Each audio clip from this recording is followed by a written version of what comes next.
Hey guys, welcome back to the Schmoedown Respin presented by Cinetopical.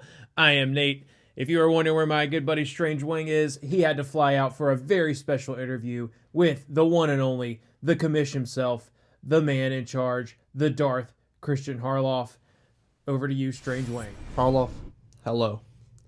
Big things happening in the Schmoedown right now. We got Chris Jericho versus Kevin Smith. Maybe the biggest match or moment in Schmoedown history. What are your thoughts on that? Where's your blazer at? Well, when you interviewed Dainino, you had the blazer on. Show some class. I'm the commissioner, for crying out loud. You nematode? So over there, what's that to you, guy? I won't do the interview. Motherfucker.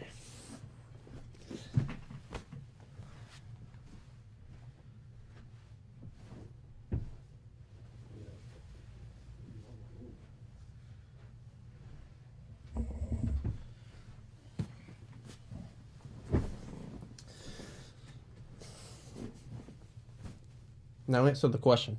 Good enough for me. However, I do love the new round 4 and the 5-round matches. Sure, it was Mark Ellis's idea, or somebody besides yours, but people have been comparing the Schmoedown to a sport. I don't disagree with that at all, but for a championship advantage, do you think in the 5-round championship matches, the champion gets to choose which round 4 he wants? Does he want the speed round, which he knows he's good at, or does he want the 10-question speed round? Strategy, extra strategy to the game, another element to the game as a champion, another question we have going into the match. What are your thoughts on letting the champion choose his round 4 in future studio matches? That's actually a good idea. I'm going to talk to Mark and a couple other people, and we might have that be a decision in the championship matches. You know, we may even name it after you, you know, the dirty hippie fuck choice. First off, I shower. Secondly, I wear Jordans. What hippie wears Jordans? Well, I guess you do. You answered your own question, you dirty hippie fuck.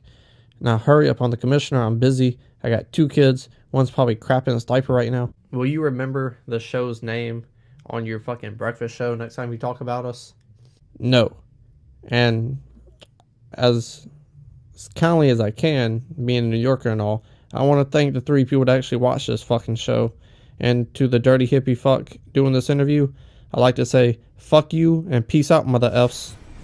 Thank you, Strange Wang and Christian, for another stellar Schmoedown Respin interview. On to this week's news. It has been announced that for matches in the singles tournament, as far as faction points go, each win will be worth 3 points, while TKOs and KOs will be worth 4 points apiece. However, the play-in matches leading into the tournament, a win will be 2 points apiece. However, any type of KO still being worth 4 points.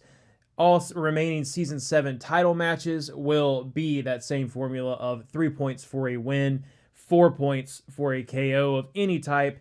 However, matches at this Schmoedown Spectacular will be 5 points per win, 6 points per KO. And into Season 8, when it begins, all title matches throughout the Season 8 will follow the Schmoedown Spectacular ruling of 5 points per win, 6 points per KO. In other news, Mike Kalinowski has officially given up his #1 contender match with Ben Bateman, opting to enter the singles tournament. Now, whether he has his own reasons or this is just to try to earn his faction some more points, who knows? But regardless, the big story here is that means we get Bateman versus Guy 2, the second round of maybe the best rivalry in Schmoedown history.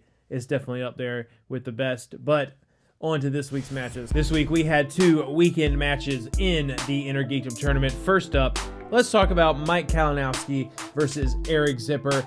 Kalinowski coming in at 7-5, Zipper 2-2 in the Inner Geekdom. Mike obviously has held this belt twice. We know he knows his stuff. Before we talk about each player's performance, I just want to throw out, they did ask a Green Hornet question in round 1, and I can't help but think that that was a very intentional kind of FU to Brandon Hanna for even questioning whether or not the film should be in the Inner Geekdom. You cannot convince me that was not on purpose, and I love the writers very much for doing that. Kalinowski almost has a perfect round, misses one, has a 9-8 lead going into round 2. Mike ends up with DC on his round 2 spin, something we know that he loves very much and shows because he has the perfect round, all 2-pointers. Zipper ends up taking Middle Earth, has a few stumbles, so coming out of round 2, Mike has extended his lead 19-15 to round 3. In round 3, Zipper does manage to avoid the TKO, but still can't pull it off. Mike wins just as expected, but that being said, Zipper is still continuing to show that he has vastly improved in this game. I mean, he definitely is not the easy win that everyone expected him to be before. This guy clearly knows his inner geekdom stuff. His studying with his dungeon teammates has obviously paid off immensely for him. So, I mean, this guy's no schlump. We're going to see him in the inner geekdom for a while. He's going to come back. I think that eventually he could get on that Kalinowski level, but not today. Kalinowski moves on, picks up a win for the dungeon. And now the match of the weekend, the one that everyone has been talking about, one of the biggest upsets in Schmoedown history. But I think I want to touch on that as well, because although we don't really know how great Chance Ellison is at Inner Geekdom since he had a 1-1 record coming into this, but we know he is incredibly good at movie trivia.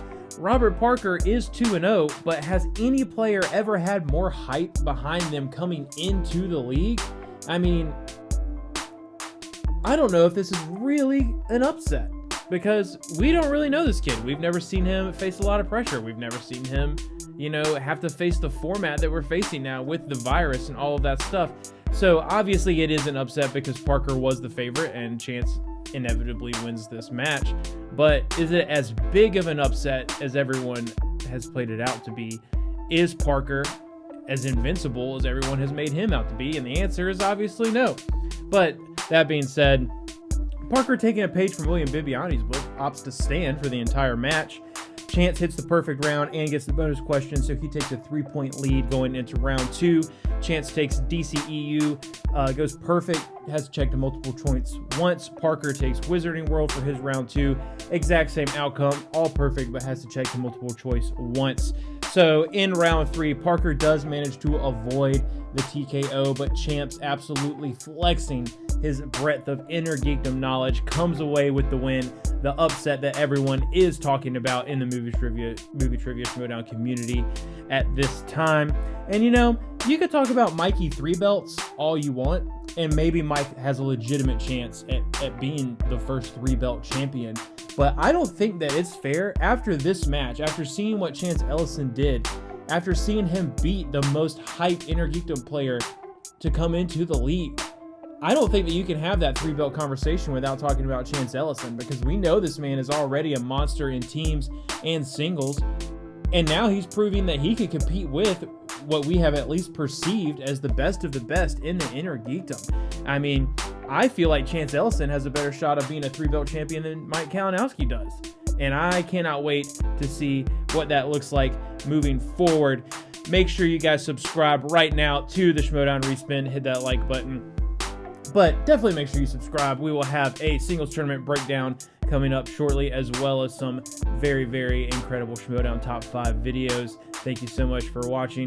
Comment down below. See you next time.